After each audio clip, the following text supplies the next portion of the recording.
Wow. Jesus is the answer. Nothing more. Alam niyo po, yung mundo naghahanap pa rin ng answer hanggang ngayon. Hindi nila alam. Tayo alam na natin ng mga believers kung sino yung answer sa lahat ng sitwasyon natin. Sino yung answer?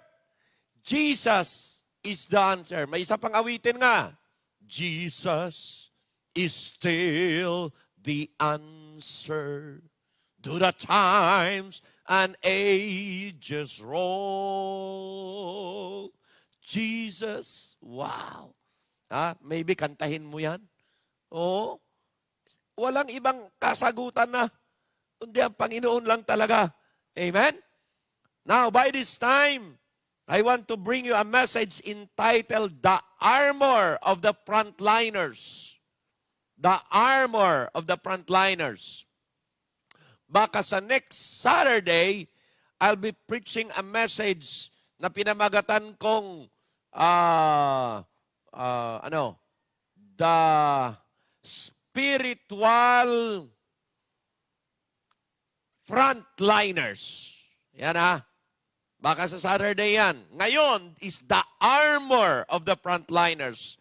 Please, open your Bible now. Join with me as I begin reading in Ephesians chapter 6, verse number 10.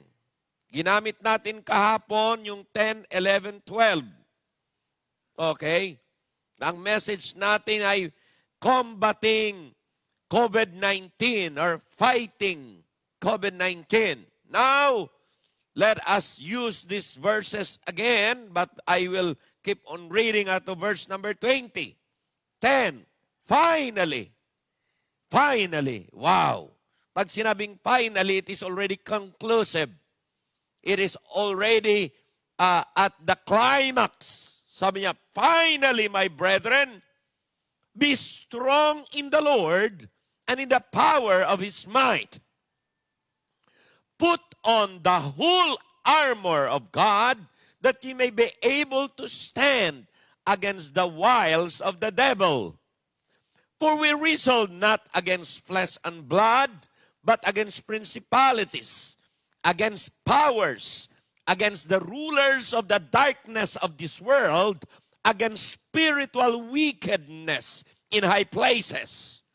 Wherefore, take unto you the whole armor of God, that ye may be able to withstand in the evil day, and having done all, to stand. Stand therefore, having your loins girded about with the truth, and having on the breastplate of righteousness, and your feet shod with the preparation of the gospel of peace. Above all, taking the shield of faith, wherewith ye shall be able to quench all the fiery darts of the wicked, and take the helmet of salvation and the sword of the Spirit, which is the word of God, praying always with all prayers and supplication in the Spirit, and watching thereunto with all perseverance and supplication for all saints, and for me, that utterance may be given unto me, that I may open my mouth boldly to make known the mystery of the gospel, to which I am ambassador in bonds, that therein I may speak boldly as I ought to speak. Apostle Paul was very, very specific and very, very clear when it comes to fighting the spiritual battle, mga minamahal ko. Okay? We are considered that as Christians, we are in the front line of spiritual battle. And our God equipped us with His spiritual armor. Remember, it is His armor. He made it. Hello? It is not man-made. Verse number 10. Okay? Now, therefore mga kapatid, we need to make sure kung ano ang specific guideline na ibinibigay ng Diyos, dapat nating sundin. Ako po'y naniniwala na yung mga frontliners ngayon, doctors and nurses, that are doing their duty every day. Okay? Attending yung mga pasyente. Okay? Attending the normal work that they have every day, mga kapatid, they will always put their armor for protection sa ating kalabang COVID-19.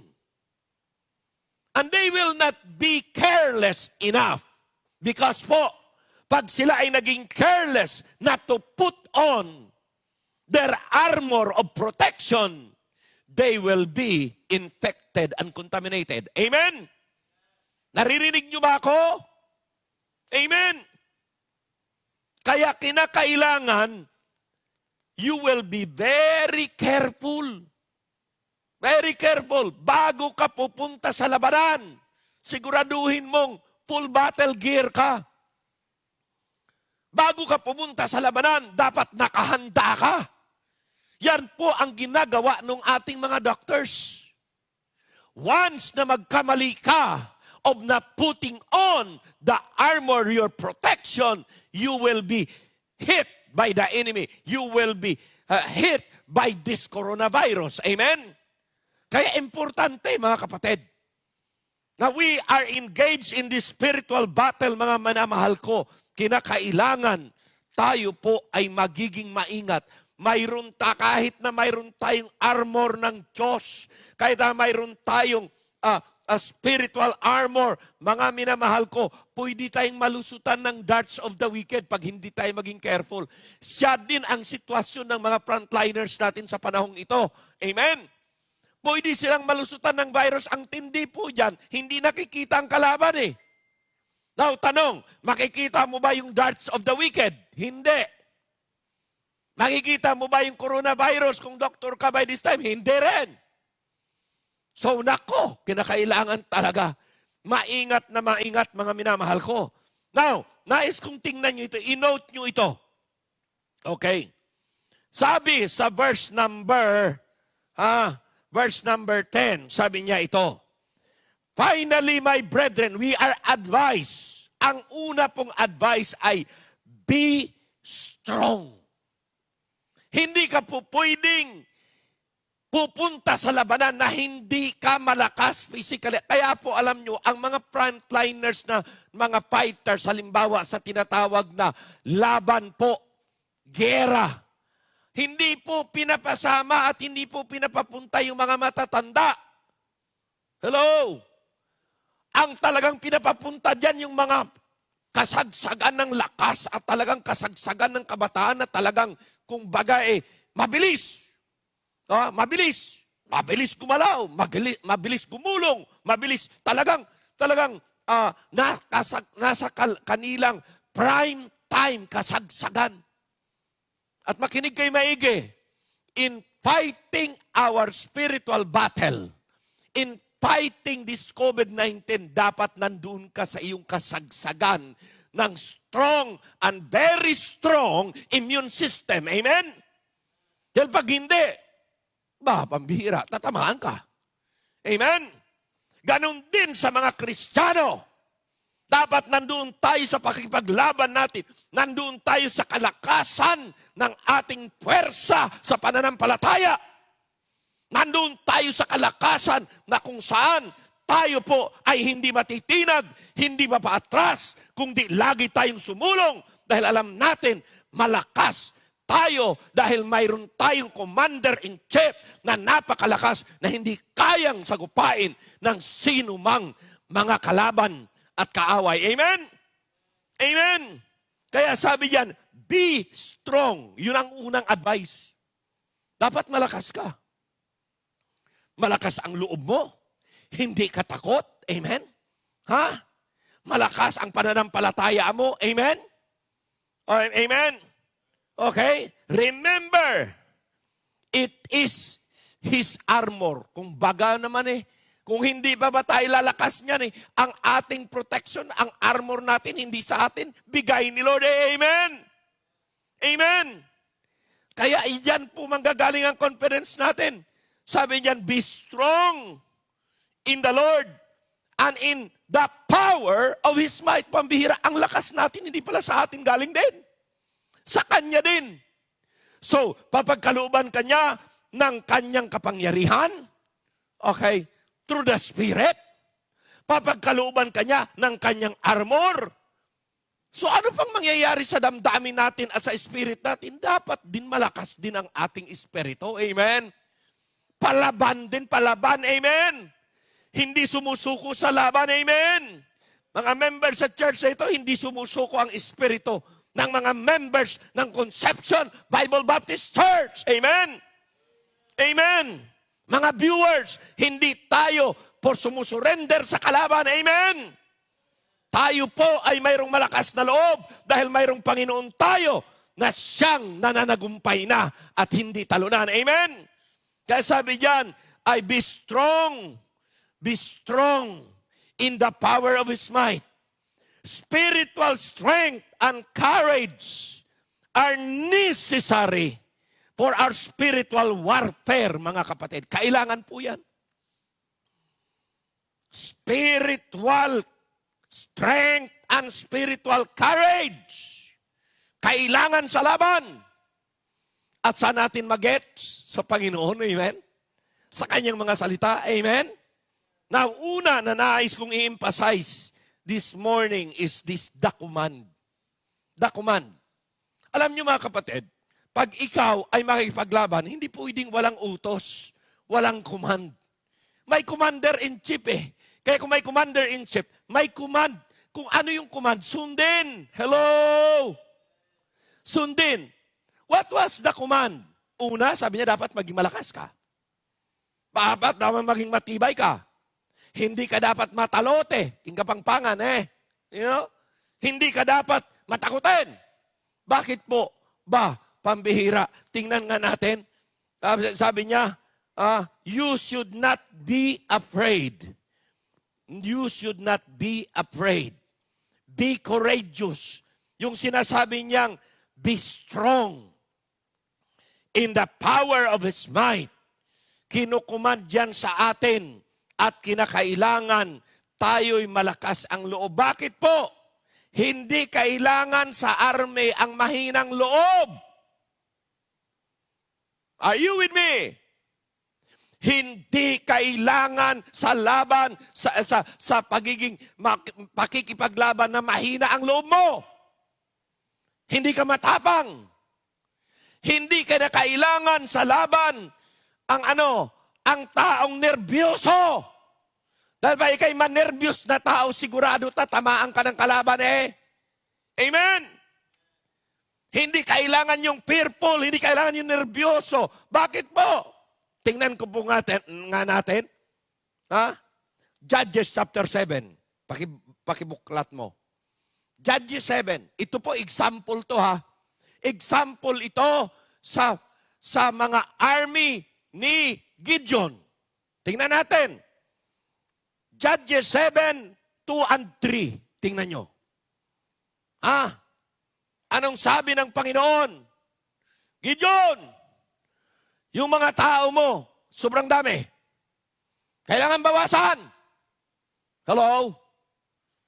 Kaya, classify. Okay? Ito sabi niya, although ang kalaban, swarming, sobrang dami, pero yung kanyang army na nag-enlist na 32,000, sabi ng Panginoon, Gideon, marami yan, bawasan mo. At sino ang mga ibabawas? Inisa-isa ng Panginoon, sinong ibabawas? Okay? Sino yan? Itong instruction, the people that were with thee are too many for me to give the Midianites into their hands. Lest, ito matindi, may reason. Kaya kami nanalo, kasi marami kami. Hello? Nag-asa na naman sa kanilang bilang, hindi umasa sa Panginoon. Amen? Kaya kailangan bawasan. Para po ano? Kaya binabawasan upang ang Israel talaga, it is impossible for them to win their battle. Hello? It is so impossible without the working of God, without the favor of God, without the touch of God. They will never, never, never, never win their battle, mga kapatid. Kaya hindi mo asahan yung bilang, hindi mo asahan ang galing ng kanilang commander na si Joshua. Hindi, kunting-kunti. 32,000, marami pa. Kailangan ang makikipaglaban, hindi 1,000. Hello? Sa mind ni God, ang pwedeng makipaglaban lang ay mga nasa 100 lang. Kumpara sa multitudes, wow, grabe yan. Amen? Para ano?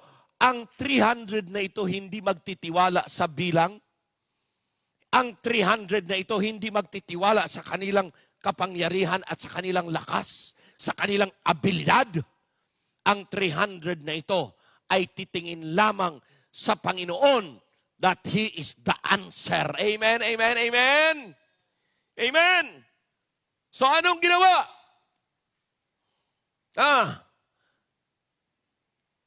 Verse 3. Tingnan mo.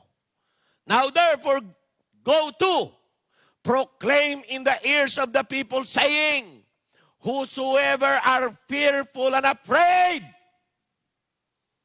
Napansin nyo ba yan? Kaya sabi ng Panginoon, finally my brethren, be strong. Be strong in your stand. Be strong in your conviction. Be strong in your faith. Amen? Don't be afraid. Don't be fearful. Bakit po? Hindi kailangan ng Panginoon ang mga sundalo na kung saan ay matakutin at nervyoso. Kaya sabi ng Panginoon, kay Joshua, kay Gideon, okay, itest mo. Sino man yung mga takot, sino man yung fearful, sino man yung afraid, let him return and depart early from Mount Gilead. And there returned of the people 20 and 2,000, higit sa kalahati palang matakutin. Hello, pambihira yan. Kaya pinauwi. Ilan? 22,000. Ano yung 22,000? Fearful. Hello. Cowards ang tawag. Amen. Hindi natin kailangan sa army ang mga cowards, mga kapatid. 32,000 ang cowards. Fearful. Cowards. Kalahati. Mahigit. Grabe. Ang natira, ilan? 10,000. 10,000. Sabi ng Panginoon kay Gideon, Gideon, ang 10,000, marami pa rin yan. Kaya ito ang test. Painumin mo sila, sobrang init, sobrang alinsangan, kailangan uminom ng mga tao. Di ba naramdaman nyo rin yan sa sobrang init? Kaya uminom. Okay. Drilling muna. Siguro sila pinadrill. Siguro talaga mga army.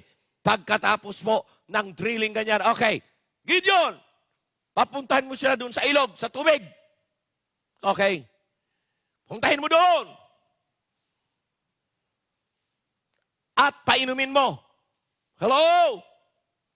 Bay, pinainom. Nagsiinuman naman. Pero sabi ng Diyos kay Gideon, yung lahat ng nakaposisyon na ganito, yung hindi sinubsob yung ulo dun sa tubig na umiinom, yung mga hindi nagtampisaw sa tubig at naligo. Hello? Yung mga kumuha lang ng kanilang kamay sa tubig at uminom, yun lang ang iyong pipiliin. Hello? Abay, nung binilang, 300 lang po. Hindi nakaabot ng 1,000. Come on! At sabi ng Panginoon, with this 300 wise, Okay, yung 9,700 po ay mga careless, hindi maingat. Are you with me? Christians should not be coward.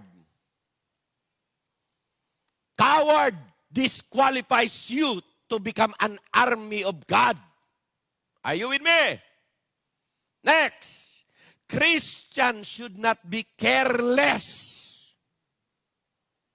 Bakit po? Biro mo, ikaw ay parang nag-iinom dyan.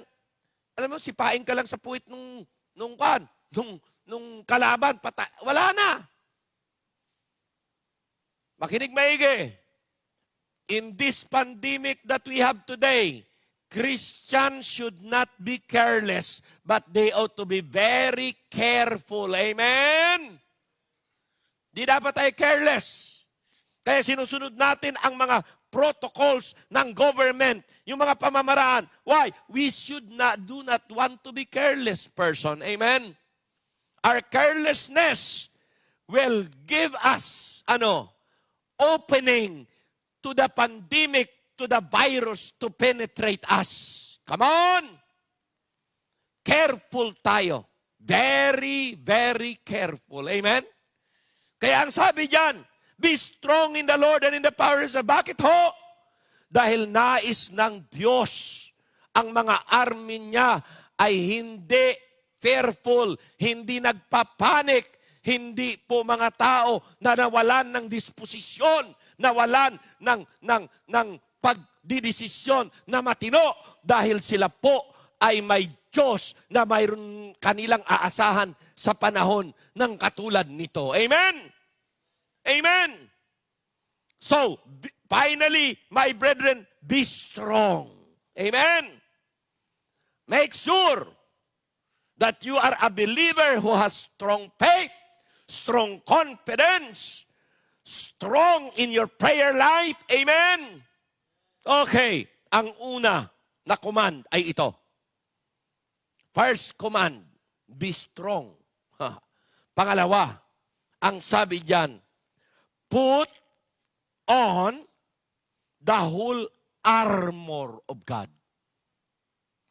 You need to put on, not some. Amen? Alam niyo yung mga frontliners, pag hindi sila complete gear, they should not be in attending the COVID-19 patients. Bakit ho? Pag hindi kumpleto sila, mahahawaan yan. Amen? Mahahawaan ka if you do not have the full armor in you. Kaya sabi niya, put on not some of the armor, the whole armor of God. You must be complete, totally equipped before fighting the battle. Amen? Amen? At ito po ay nire-required sa command. Hello? Kaya marami po talunan sa labanan at nasusugatan ng kalaban kasi mga kapatid, hindi sila strongly, hindi sila completely, hindi sila totally, and hindi sila fully equipped and fully in battle gear. Nagets ho ninyo? Hindi lang parts of the armor ang iyong iput on. Ang sabi diyan, ang emphasis diyan, put on the whole armor of God. Amen? Wow! That is the command. Pag you have the full armor of God, you will be free and you will be protected by any attack from the devil. Kaya pag full battle gear ka, lalong-lalo na yung mga doctors and nurses that in the frontliners, they will never be penetrated by the virus. Come on! Kaya hindi po pwede yung careless na Kristiyano. Hindi po pwede. Next, na nais kong i-emphasize, it is not only I'm emphasizing the command. I-note nyo yung dalawang command na yan.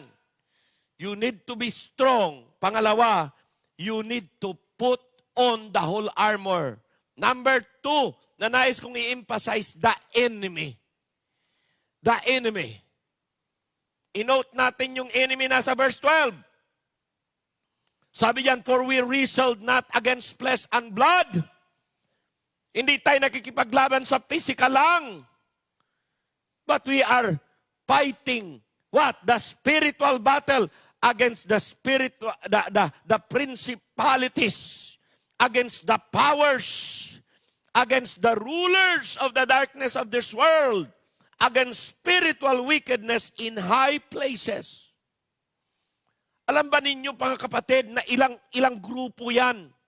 Ilang grupo? Principalities, isang grupo. Powers, another group. Wow. Against the rulers of the darkness of this world, another group. Against spiritual wickedness in high places, another group.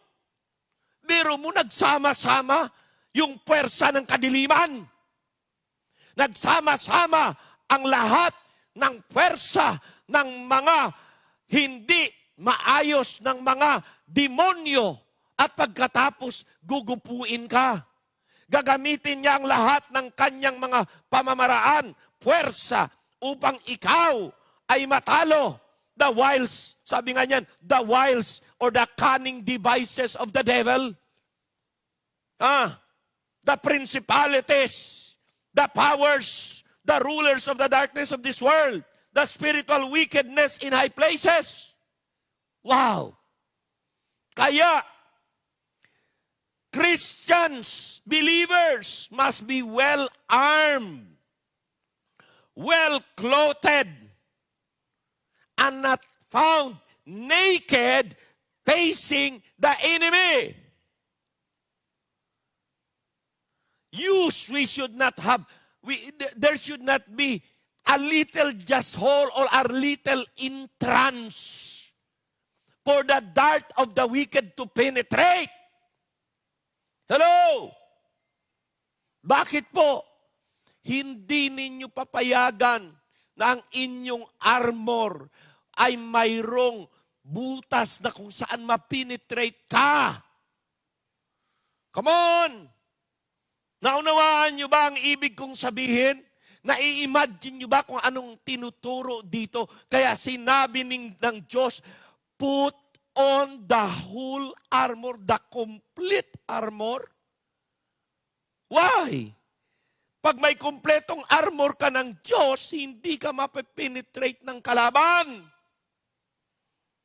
Amen. What are, number 3, last, the armor. What are the armor? What are the whole armor of God?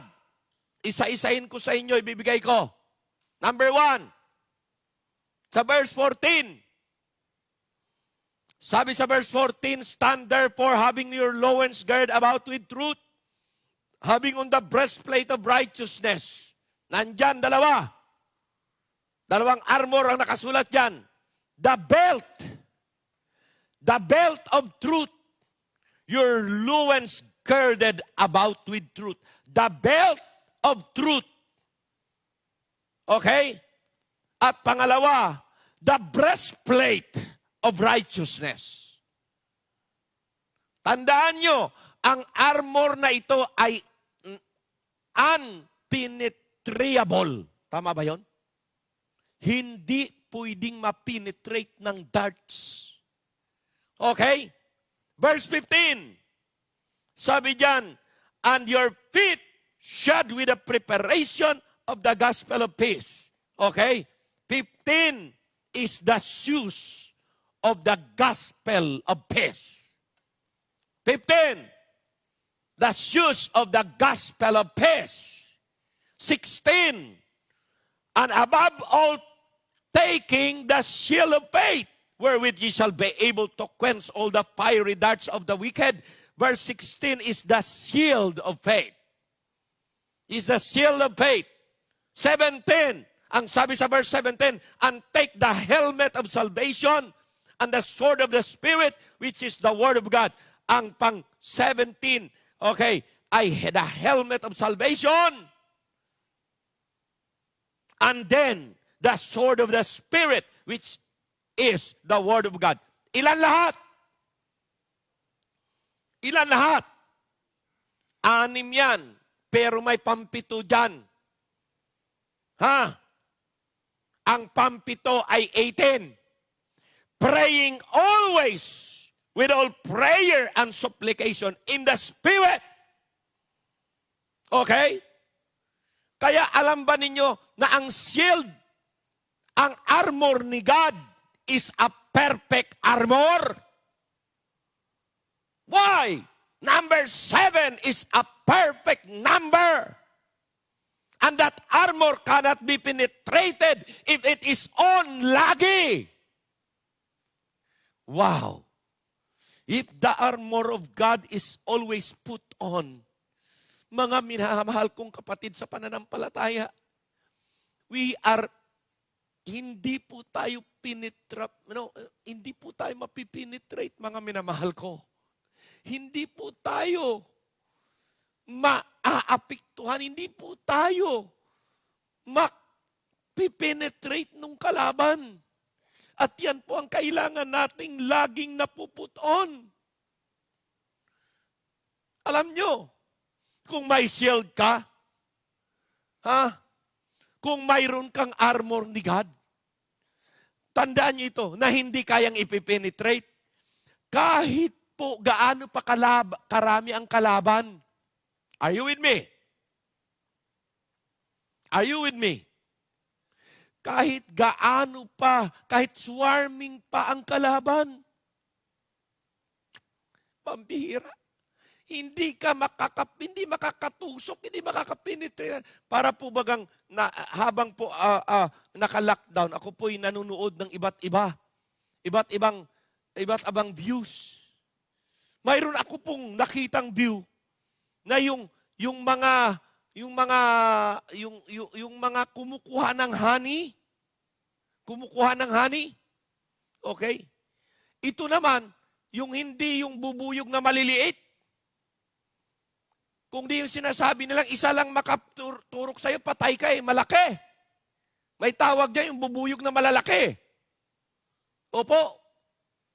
Biro mo, kanilang kinuwan, kanilang kinalkal. Pagkatapos kinuha nila yung honey doon, pambihira yung mga bubuyog, swarming, ipambihira talaga. Kaso lang, sila po ay naka-full battle. Kahit pa may mga bubuyog na dumadapo, ganyan, hindi po sila mapipenetrate, hindi sila makakagat. Sabi ko, pambihira. Kaya ini-imagine ko yung armor of God ganito. Hello? Ini-imagine ko na ganito yung armor of God na suot ko. Yung perfect na yan, complete armor of God na yan, pag suot ko yan, ay kahit ano pang gagawin, kahit mag-swarming pa ang kalaban dyan, kahit ano pang kanilang gagawin, hindi ako mapipenetrate na kahit isang darts lang ng kalaban. Bakit? Kumpleto ang armor na aking sinuot. At ito, armor na hindi ko ginawa, imperfect. But ito ay armor na ginawa ng perfectong Diyos. Therefore, pag ito'y nakasuot, perfect ang armor ko, kailanman, perfect ang armor ng believer. At pag ito ay nakasuot sa atin, mga minamahal ko, hindi tayo, kahit isang darts lang ng kalaban, hindi po makakalusot. Hindi makakapenetrate. Ganyan kabisa ang armor ng mga spiritual frontliners na to. Kaya wala po sa atin paatras ang laban. Amen. Kahit na ang daming darts na tumitira, tayo pa rin ay pasulong. We're marching on. We're marching for the glory of God. We're marching our faith. We're marching. Bakit? Our commander-in-chief is already a victor. He was able to overcome death. He was able to overcome the grave. And he was able to overcome, even hell and the devil. Therefore, mga kapatid, I am more than conquerors. Hello? Pag ganyan po ang ating prinsipyo at binabalot tayo ng armor ng Diyos, hindi tayo matatakot kahit ano pa, kahit gaano pa katagal ito. Amen! Amen! Mga minamahal ko sa pananampalataya, as I close this message, you realize we must stand armed and equipped, prepared to stand our ground. Amen? And never give up any ground when we stand. Hello? In fact, we must gain more ground as we march forward, as we march attack. We must gain more ground. Okay? All prayers and supplication in the Spirit. Kaya, sabi nga nila, ang isang winner, never quits. A winner never quits. A quitter never wins. Amen? Therefore, mga kapatid, bilang mga mananampalataya, sulat nyo ito. As a Christian, we need to recognize, we need to keep on moving forward. Sabi nga nila, forward ever, backward never. Ulitin ko, forward ever, backward never. Mga kapatid, should be the spirit, it should be the attitude of every believers. And as we are totally equipped, totally protected by the armor of God, which is our armor as spiritual frontliners. Amen? Amen. Salamat sa Diyos na we have this full assurance.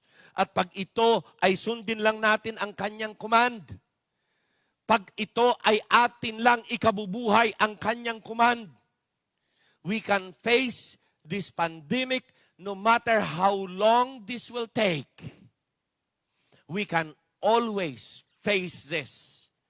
And we can always move forward in our strong faith because we have a mighty conqueror that can conquer all, which is our commander-in-chief, the Lord Jesus Christ. Amen? With that, iiwanan ko sa inyo that our spirit will be continually optimistic. Hopefully, okay, after 5 days, mga kapatid, tayo siguro ay maalis na sa lockdown, God willing. Amen? Tingnan natin. Pero whatever, sana makita ng gobyerno ito. Kasi gobyerno natin, walang answer pa talaga eh. In-emphasize ko eh. Naantay pa yung vaccine. Pero ang answer talaga, hindi vaccine, Panginoon eh. Kasi pag well-behaved kang tao, maayos ka lang na tao, even every people, not only our government people, but all the Filipino people in the world, in the Philippines. Pag sundin lang natin ng maayos, walang na mag-violate. Hindi po ito mananalo eh. Amen? Tapos, nandyan pa ang protection ni God. Nandyan pa ang kanyang pag-iingat sa atin. Kaso lang problema ng mga tao, talaga matigas ulo. Kung sa bagay, unbeliever kasi. Pag unbeliever talaga hindi nagbabasa ng Bible, talagang violator talaga eh. Amen? At nais ko sabihin sa inyo, alam niyo bakit tumatagal tayo sa ating quarantine? Bakit tumatagal tayo sa lockdown natin? Hindi dahil po sa mga good citizen ng bansang ito. Hello? Kaya tayo natatagal dahil sa mga violator na ito. Nagpatuloy ng mahawa. Kaya damay tayo. Eh sabi ko, pasalamat kayo, di ako presidente. Kung ako presidente, katulad ng sabi sa North Korea, lahat na mga pasaway, barilin na lang yan at ilibing. Bakit ho? Lalong tumatagal, lalong nandadamay eh. Kaso lang, di naman natin gawin sa pabugso-bugsong damdamin dahil mahirap naman. Buhay ng tao yan eh. Pero mga kapatid, totoo po yun. Pero let us hope in God. Kasi sa tao, walang hope talaga. Amen? Let us hope in the Lord. By our closing, let us all stand up again and let us pray. Hingin ko kayo, kumindig uli, tayo manalangin.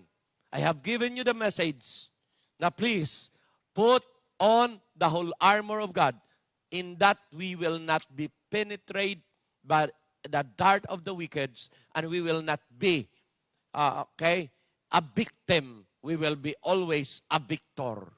Manalangin tayo, amang banal dakilang Diyos.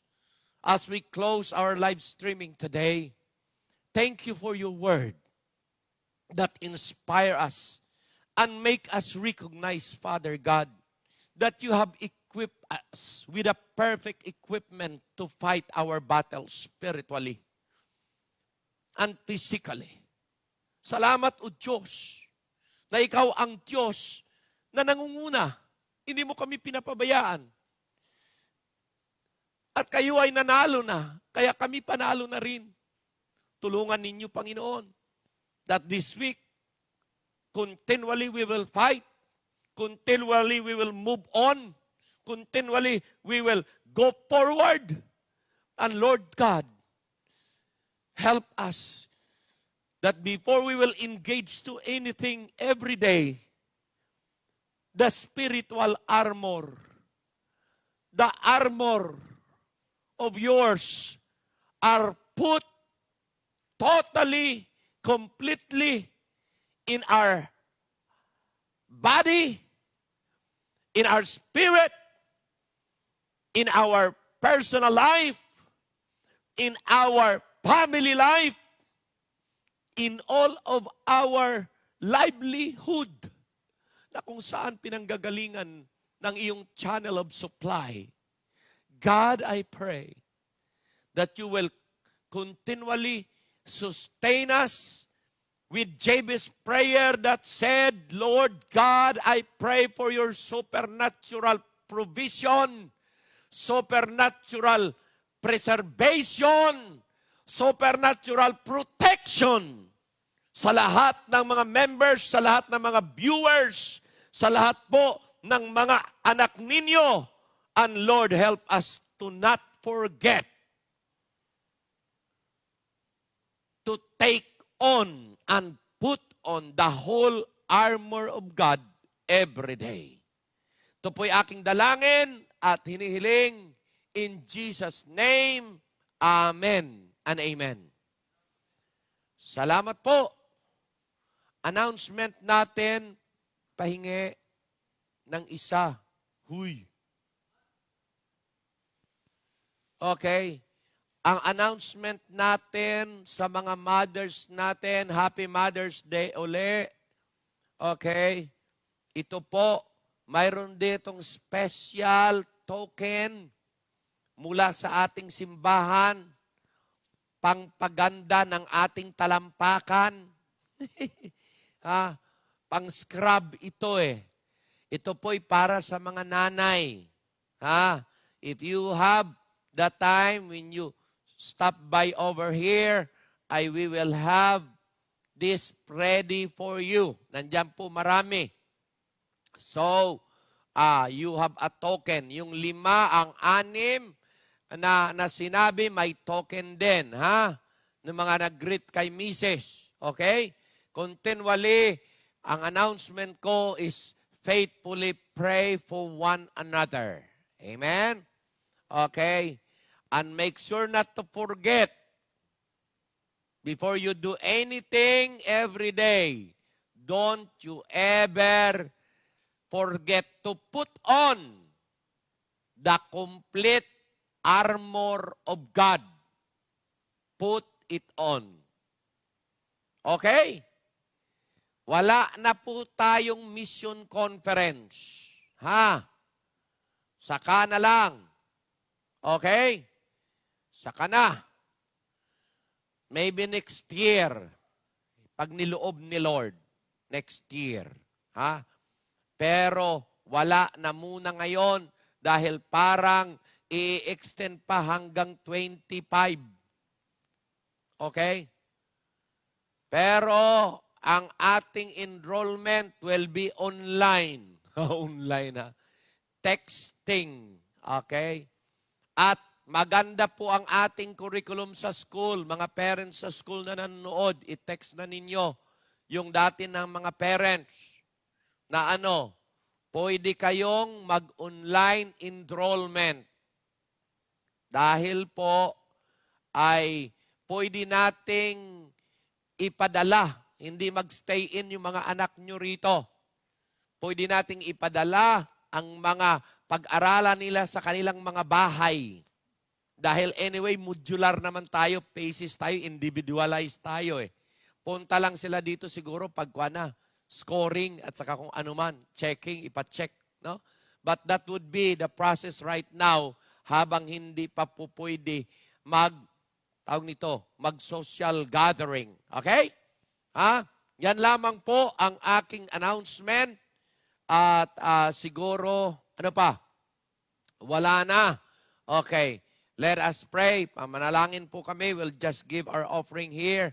At kung kayo ay nandyan sa bahay nyo, you just do your part. Okay? Manalangin tayo. Amang banal, dakilang Diyos, thank you for your provision. Thank you, Lord, for your supply. Thank you, Lord, that in the bank of heaven, there is no crisis at all. You can always send help. You can always guide the blessing to come to its family. Bless all the givers of our church. Continually, Lord, guide them. And Lord, continually protect their sources of blessing. At continually, O Diyos, kayo po ang siyang patuloy na magbigay ng pagbigay na puso sa bawat isa. Na kahit nakatiting, kunti ang aming mayroon kaming material, Panginoon, we can still share. We can still, Lord, give you all the glory and the honor.